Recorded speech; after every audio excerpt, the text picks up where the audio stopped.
Hello and welcome to the 1000 Daughters Show. I'm Vicky Fraser and this is my husband Joe. Hello. Hello. And today I decided to get out of my yellow jogging bottoms and into a dress with bananas on it. Which is very nice. Which you bought me. I did. And Joe is wearing basically the most amazing t-shirt. It is a T-Rex unicorn with rainbow bits on it. And so you should at least hop over to the YouTube to have a look at Joe's t-shirt and his increasingly large hair. My crisis hair is becoming unwieldy. But you will notice that this week, dear listeners and watchers, well, if you're listening you won't notice, we're not wearing hats this week because I brushed my hair. Yay! And my hair is just getting enormous. It is. He's turning into a microphone. So today, what are we drinking today? We're drinking fresh orange juice. Misery orange juice. It's not even got vodka in it or anything. It's not misery orange juice. I've only finished mine. We've only just started the podcast. This is bad news. There's poor planning on your part. On my carb. On your carb. We had a bit of a coffee incident earlier, didn't we, Joe? So Joe sabotaged me. I've had a bit of a day, and I think I've narrowed it down to. I think I've now found the cause. Basically, we pour beans into a coffee grinder, and then you press a button to get a dose of ground coffee beans, which you then put into the thingamajig and you make coffee. Explain it to me, explain it to them. I know how it works. And I think I pressed the grind button twice when I was making coffee, which resulted in a really aggressive cup of coffee. And I've been a little bit angry and tense ever since. Whereas I haven't been able to focus on anything. I think I've gone through focus and out the other side. So, not good. Right. This week we are doing Writing Excuses, episode 2. Really? Episode 2? Of Writing Excuses, yeah. Okay. We did episode 1 last week. It was time. Okay. But this is podcast 215. Can you believe that? That is a lot of podcasts. It's a lot of podcasts. That's 5, 10, 15, 20. That's 4 years worth of podcasts. It kind of is, yes. Yeah. Anyway, so what are we reading? Joe, what are you reading? I didn't even know why I bothered asking you this. I am reading, I think it's either book 10 or 11 of a series called The Wheel of Time. You might have heard of it. It's by an author called Robert Jordan. Okay, so we need to do a shout out to Maggie. Hi, Maggie. Maggie. Say hi, Maggie. Maggie was also interviewed on Hilary and Margot's podcast. Hi, Hilary and Margot. Hi, Hilary and Margot. Not podcast, Hamyor, which is their YouTube show. Mm-hmm. And so Maggie found me through our podcast as she emailed to say that her partner is also reading or has also been reading or is still eternally reading The Wheel of Time by Robert Jordan. Has been, is, and probably always will be. All conjugations of the verb to read. To read. Yes. So that made me smile. Good. Yeah. Well, I'm glad I'm not the only one. I think I'm going to invite her on the podcast at some point. So this is Maggie, consider this your invitation. Anyway, I have just about finished reading The Tenant of Wildfell Hall by Anne Bronte. Mm-hmm. And so next week I'll have at least 2 different books for you that I'm reading, which is quite exciting. I've really loved that. I've really loved this book. Yeah. Yeah, it's made me feel incredibly fortunate that we don't live in those times anymore. Because it's basically about a woman who married this complete shithead of a husband. And then in those days, you were trapped. You couldn't get divorced. You could only leave with their permission. And she basically fled and hid from him with her young son because he was getting his son drunk. His son, bear in mind, was like 4. Nice. Yeah, like a proper piece of work. And yeah, but I just love the book because for its time, it's very, like, she's full of, righteous outrage about how women were treated. And yeah, so I feel very fortunate. But we've still got a long way to go. So that's really good. And non-fiction, I'm still reading This Is Your Brain on Music, which is fascinating, but it is quite a tough read. It's quite, not textbooky, but it's heavy, Mm-hmm. It's thinky. It's full of musical terms and details and sciencey bits, which I do find fascinating, but I don't read fast. So I think you'll quite enjoy it. I'll give it a go. Yeah. Anyway, so the quarantine, what have we been up to? Well, dear we listeners. have broken 2 lawnmowers, fixed 1 lawnmower, fixed the strimmer. You broke 1 lawnmower, I broke the other, and you fixed one lawnmower. Yes, yeah. I fixed the strimmer. That was exciting. Yeah. I've chopped down a tree that was growing out of a hedge. Yeah, not completely chopped it down, just made it stop going all the way over the road. And then we had to not cut down the holly because there's nests in there, so we're going back to that. Go back to that in a few weeks. Yeah. What else have we done? We have... So I went shopping at 7 a.m. That's pretty serious. Because I did not want to be elbowing disease-ridden, people out of the way. And it was actually okay. It was okay. I have not. You've made some amazing bread. I've made some bread. I'm struggling a little bit with... if I make bread in a tin, then it comes out dense. If I don't make bread in a tin, then it comes out wide. Okay, so Carol, hi Carol. Hi Carol. Said that maybe some of the denseness came from a higher quantity of wholemeal flour, and that might be true. But has anybody got any tips about making bread in a tin so that it comes out shaped like a loaf rather than a splat? Because the splats are amazing, but it would be nice to have like a sandwich shaped. Do you know what I mean? Yeah. And is there a thing that you do? If you're putting it in a tin, do you make it a bit drier, or do you use a bit more yeast or something if it's going in a tin? I don't know. I don't know. Tips, people. Got vegetables in. Got loads of courgette plants. Got leeks in. We've been harvesting tomatoes. Oh, we're having rocket and mizuna for lunch every day, which is amazing. Well. Yeah. And we had an exciting half hour squirting water up a chicken's bum. Yes, in uncooperative chicken enema. Yes. That's fun. I mean, no, she was very cooperative. She was poorly, so she'd been laying eggs without shells, and then we were really worried that there was broken eggshell inside her, and just because that's real bad. And she was just very unhappy. She was very unwell. Very unhappy. And she looked like a little football on legs. So she's now called Pele, because she looked like a football. So her name's Pele. And we just thought, gosh, she might die because chickens like to do that. And then we read a bunch of stuff on the internet, and apparently squirting cold water up their bums is a good thing to do. It seems mean, because chickens have actually got a really high body temperature, so they don't do well when it's really hot. Anyway, we did some squirting, and she did lots of squirting back. And a couple of days later, she is right as rain. Absolutely fine. Yeah, so fingers crossed. I know she laid a really disgusting lash egg, didn't she? She did lay a lash egg. Honestly, right, okay guys, you might be thinking, I'm going to Google lash egg. If you Google, just be warned, it's really gross. It's gross. It's really gross. So be out on your own head. If you want to go and Google lash egg, you do so.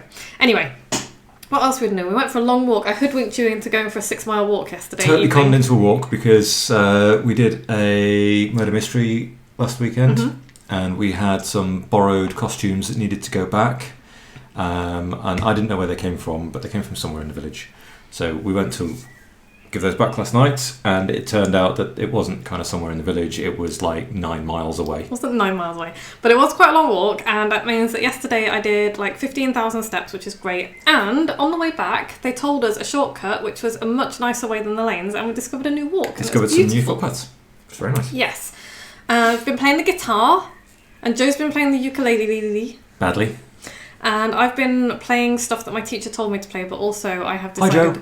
Hi, Joe! But also, I decided that I couldn't just practice those bits of stuff because I was getting a bit like, same stuff. So I was like, all right, what are my favourite songs? So I've been learning some Crowded House songs to try and sing along to. Only strumming, but I need to practice strumming because I'm not very good at the strummings. I've been getting up at 5 a.m. and being super fucking smug about it. Yes, and then getting to like 8 o'clock at night and going, I think it's time for bed. And I'm like, ugh. Whatever. Anyway, writing excuses. So last week we talked about not having time and how that is actually a perfectly legitimate reason. Because, busy. So yeah, the writing excuses series, maybe not excuses, but it does sound better than the totally legitimate reasons people give me for not writing their book series. That could... compress down to something. Writing excuses. Yes. So, and this is based on this got me thinking because I have an email subscriber. I have more than one email subscriber. You have an email subscriber? I have one email subscriber. I have more than one. Leslie, who emailed me. Hi, Leslie. A long time ago, or a while ago, to say, I can't believe I have anything to say that is novel or unique on leadership and getting what you want in a career. And presumably leadership and getting careers is what Leslie does for a living. Yes, it is. She does. Her field is leadership and recruitment, I guess. Okay.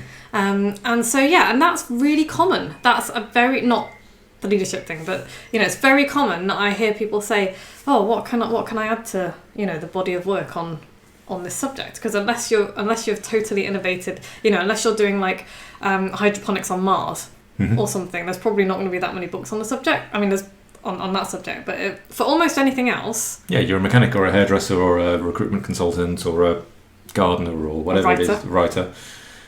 There's a bazillion books on the subject. There's books out there. So it is a totally legitimate worry for people to have, because they think, I'm not going to have anything new to add, and I just hear that objection all the time. I hear that objection all the time. It's the thing that stops them from writing a book, and it always makes me smile when I hear it, because the business owners that I talk to are so good at underestimating themselves, and they forget that they're really good at what they do. They forget that even though they know there are a bazillion books out there on their subject, people who are looking for their help don't necessarily. And they say you don't have anything new or unique to say, but that's not true. It's simply not true, because even though I can hop on the internet and find a bazillion articles about, for example, leadership and careers and stuff, they're just random articles by randoms on the internet. They're not by you. Leslie is missing from those articles. Sure. So your take on your subject is what is missing. If you're thinking, I can't possibly write a book on, for example, dog training, because, and I use that as an example because I know a lot of people in the dog training industry because of Dom. Hi, Dom. Hi, Dom. And Carol and everybody, and Cyan and everybody. And so, I can quite understand when a dog person might come to me and be like, oh, there's so many books now springing up because Dom's getting all of his people to write books, which is brilliant. But what can I add? But you're missing from that. Nobody's heard from you on the subject. And that's kind of the point. It's like, your book will bring new people into your world, but also it will give people who already know who you are that extra bit of credibility marker. And if somebody is already in their world and they're already on your email list, or they've already read your articles, or they're already a customer, who are they going to want to read a book from? They're going to want to read your book, not some random's book that they've never heard of, right? Sure. So it's your take on your subject is really, really important.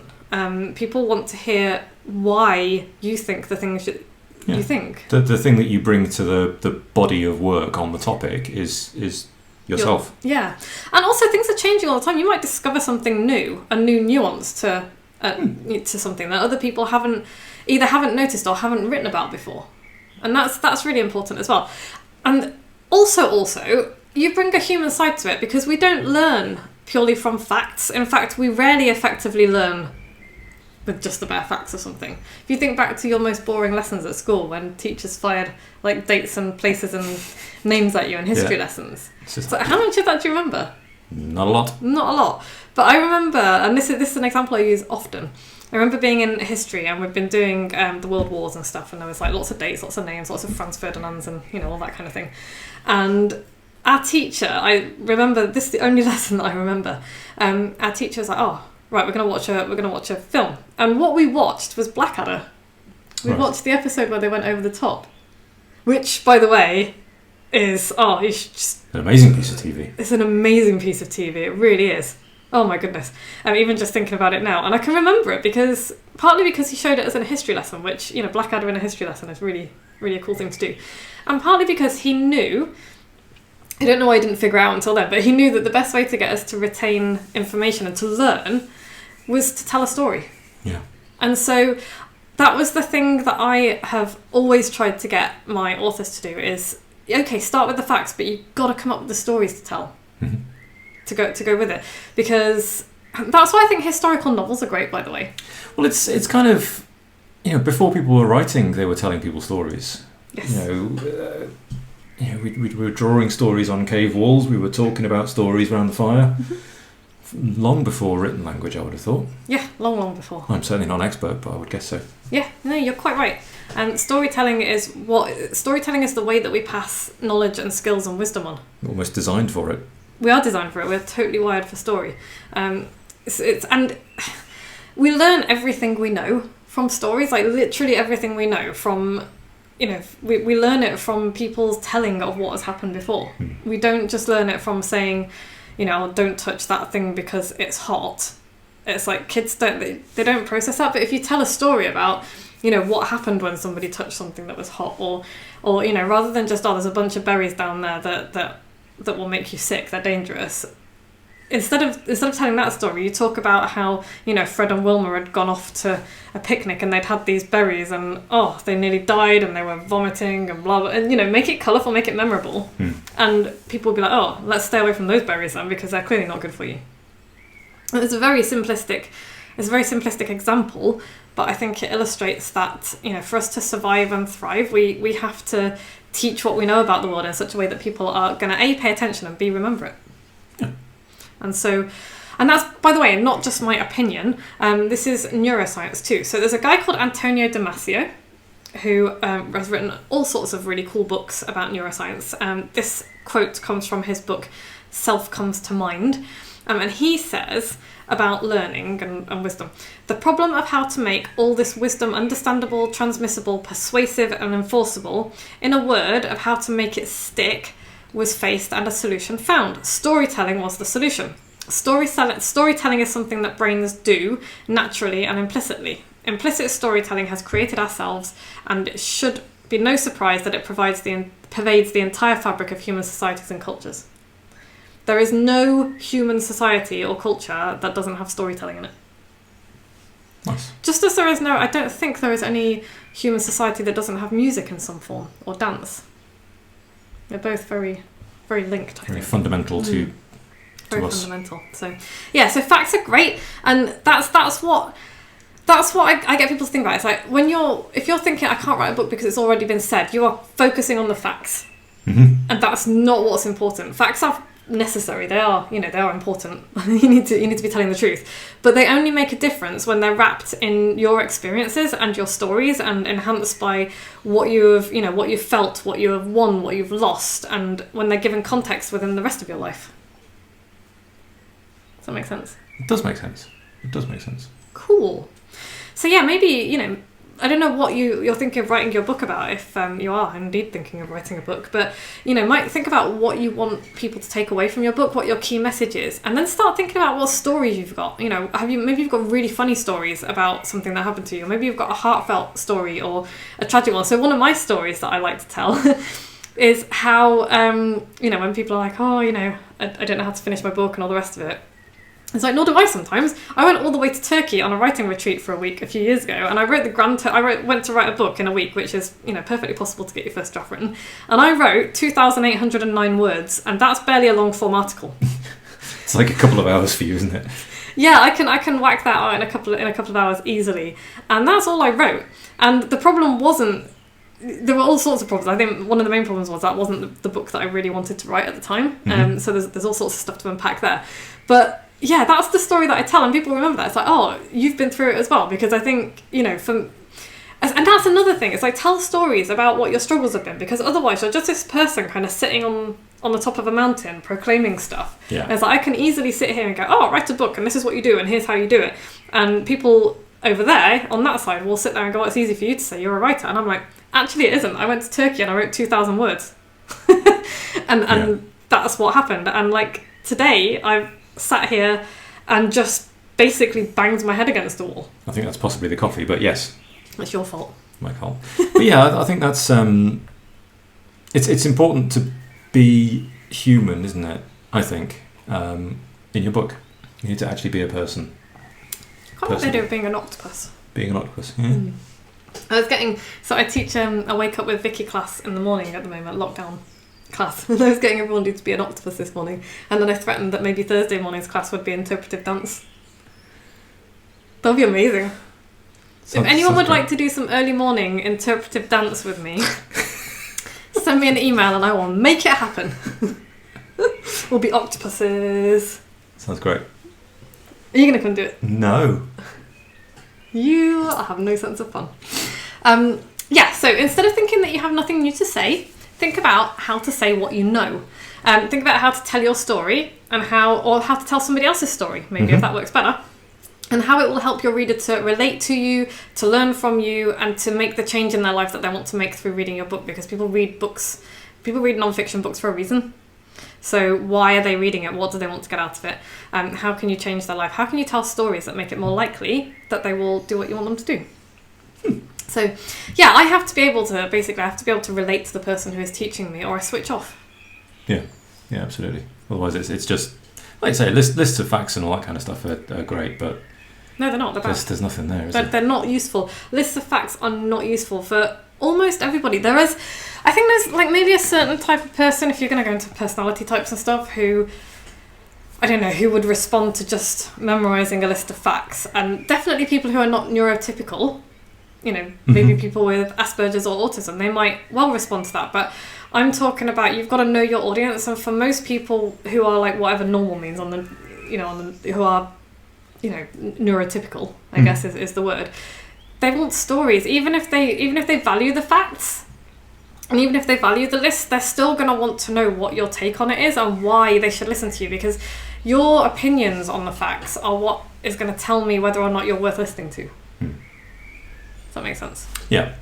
It's like those memory techniques, isn't it? If you want to remember a list of things, then you write. Yeah, you think of a journey where you see the objects and you interact with the objects. Well, that's what Sherlock Holmes did, isn't it? I know Sherlock Holmes is fictional, but the memory palace. Yes. And you have like a constructed building in your mind, and each room has got the stuff in that you need to remember. There's reasons and things in it. And So, you walk through the green door, which is, the green door will symbolise whatever it is that you're... Yeah. And it's like, And you construct that story, and that's how people... That's how people remember things. That is literally how. It's like, you know, those memory competitions that people have. That is how. That's the technique they use, isn't it? So, indeed. Yes, indeed. That's what I was going to say before you dived in and... Sorry, I got all excited! Sherlock Holmes it all up. Well, okay. Sorry. What's the takeaway? Your experience matters. When you do that. Try hard not to just deliberately read the notes. How you interpret the facts is the important thing. How the journey and the story and all the rest of it, the you of it is the important stuff, not the bones of it. It is. Thank you. Your experience matters. Yeah, no, that was very nice to say. Thank you. So next time we're going to have more writing excuses, or more perfectly legitimate reasons people give me for not writing their book. It's not as pithy. It's not snappy. So next time we're going to talk about why would anyone buy my book when they can just look on the internet, because everything's on there for free. Right. Which may sound like it's very closely related to this one, and it kind of is, but it's not. It's not the same. It is, but it isn't. Is, but it isn't. And what's going on in my world? Well, the waiting list for my live blank page to book in 90 days course is finally open, and it all works. So is it a waiting list or is it a joining form? It's a waiting list. Okay. The waiting list is open. Because there's only 20 spaces for this. Right. 20 spaces. The course starts on August the 3rd. Mm-hmm. The waiting list is open now, and the sale, it will be open for sale for people on the waiting list a week before everybody else, and that'll be in mid-June. Okay. Yeah. So if you're on the waiting list, you get first dibs. Cool. And then I will open it up to everybody else. And if you would like to get on the waiting list, or at least go and have a look, see what it's all about, see if it's a good fit for you, go to moxiebooks.co.uk/90-day book course live. It's a more sensible URL than the last one. It is. And the link will be in the show notes, of course. Cool. So you can go and have a look. What else do we need to say? If you've listened to every episode, email us with your postal address and we will send you a superfan gift. Mostly because a long time ago Vicky bought millions of them. No, because you mean a lot to me. You're a very special person with particular tendencies to listen to hundreds of podcasts by us rambling. But nevertheless, we've got a box of things, and if you want one... A box of things. All you got to do is email us and we'll send you one. And if you like this episode in particular, please go and rate it and review it, and 5 go stars. to iTunes and subscribe, or subscribe wherever you get your podcast from, and or share it. If you know somebody who will enjoy this nonsense, send them a link. moxiebooks.co.uk/podcast. Nice. Thank you for listening and watching. If you're watching this on YouTube, we'll be back next week. So it's goodbye from me and me. Cool. Bye. Bye.